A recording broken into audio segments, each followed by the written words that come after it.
प्रश्न यह है कि अक्सर देखने को मिलता है कि अच्छे लोग, पुण्यात्मा लोग, भक्त लोग दुखी पाए जाते हैं, जबकि पापी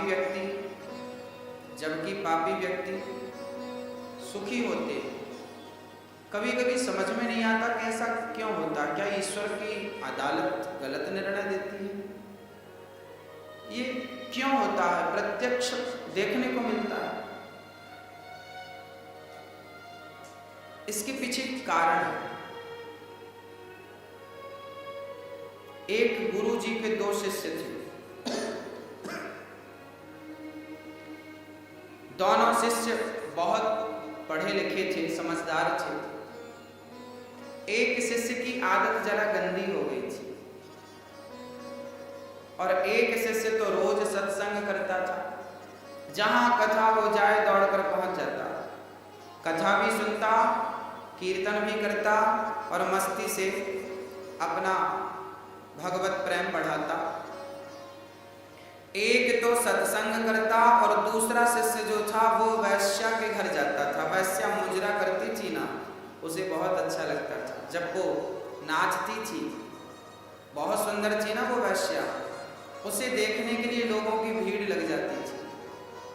आपने भी देखा होगा, आज भी गांव में कथा भागवत सुनाने, अभी हम कथा सुनाने गए थे बिहार में, तो वहां लोगों ने बताया कि महाराज जी कथा में इतनी भीड़ नहीं है, इन गांव वालों को पता बस चल जाए कि कोई नाचने वाली आई है तो सबसे ज्यादा बूढ़ों की भीड़ लगती है। ये बूढ़े लोग ना पता नहीं क्या देखना चाहते हैं, इनकी आंखें बड़ी प्यासी हैं। बहुत गंभीरता से समझिएगा, ये जो आंखें हैं ना आपकी, शरीर पूरा होने को आया पर अभी तक देखने की इच्छा पूरी नहीं हुई। आज भी मुजरा देखने का मन कर रहा है, आज भी नाचने वाली को देखने का मन कर रहा है, आज भी सुंदरता पर मन लट्टू है। एक सुंदर स्त्री गुजर रही थी, किसी ने कहा वाह कितनी सुंदर है। हमने कहा पागल, तू इसकी सुंदरता के पीछे पड़ा है, अभी तूने सुंदरता देखी कहाँ है? जिस दिन मेरे बांके बिहारी की सुंदरता देखेगा ना, पागल हो जाएगा।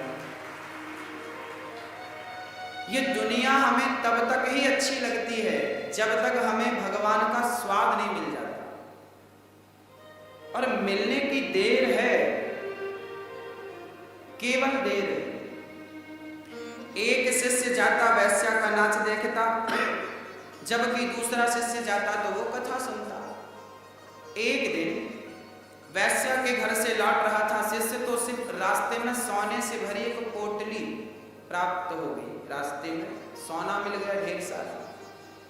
और ये सत्संग करने वाला जब अपने घर गया तो रास्ते में इसके पांव में एक लोहे की कील लग गई, और वो कील ऐसी लगी कि उसके पांव को फाड़ती हुई, हड्डी में चुभती हुई आर पार हो गई, पांव में, पंजे में। अब वो लंगड़ाता हुआ गुरुजी के पास गया। गुरुजी, भगवान का न्याय कैसा? मैं सत्संग करने जाता था तो मुझे कील लग गई, और वो वैश्या का मुजरा देखता था तो उसे सोना मिल गया। ये भगवान का निर्णय कैसा? अरे वो गलत काम करता था तो उसे कील लगनी चाहिए थी, उसका नुकसान, पर आपने तो हमारा पांव उड़ा दिया। ये भगवान का निर्णय कैसा है? तब गुरुजी ने कहा, बेटा तुम केवल वर्तमान की देखते हो, तुम केवल वर्तमान की सोचते हो, जबकि ईश्वर भूत और भविष्य को देखकर निर्णय लेता। हमें पता नहीं कि कल क्या होने वाला है, लेकिन भगवान को पता है कि कल क्या होने वाला है। तो गुरुजी ने कहा, बेटा वो जो तुम्हारा मित्र था ना जिसे सोना मिला, आज के दिन उसे बहुत बड़ा खजाना मिलने वाला था। आज के दिन वो राजा बनने वाला था, पर वैश्या का संग किया, समय का दुरुपयोग किया, उसका पुण्य क्षय हो गया।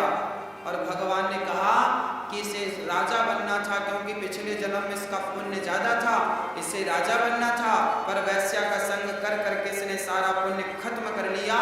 इतने से सोने से इसे तसल्ली करनी पड़ेगी। और तुम्हें आज के दिन तुम्हें मौत आने वाली थी, आज तुम्हारे जीवन का अंतिम दिन था, पर तुम भगवान की कथा से जुड़े थे, कीर्तन और सत्संग से जुड़े थे, तो भगवान ने आपकी मृत्यु को एक लोहे की कील में तब्दील कर दिया। ये परमात्मा का निर्णय है जो सब समझ नहीं पाते, सबके बस की बात नहीं है।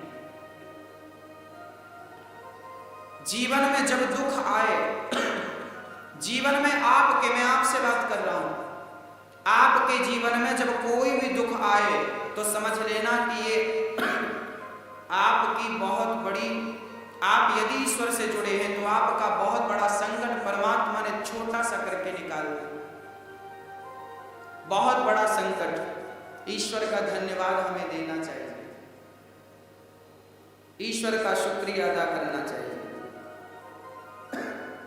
कुछ भी हो सकता है, इसलिए हर व्यक्ति नेगेटिव ना सोचे।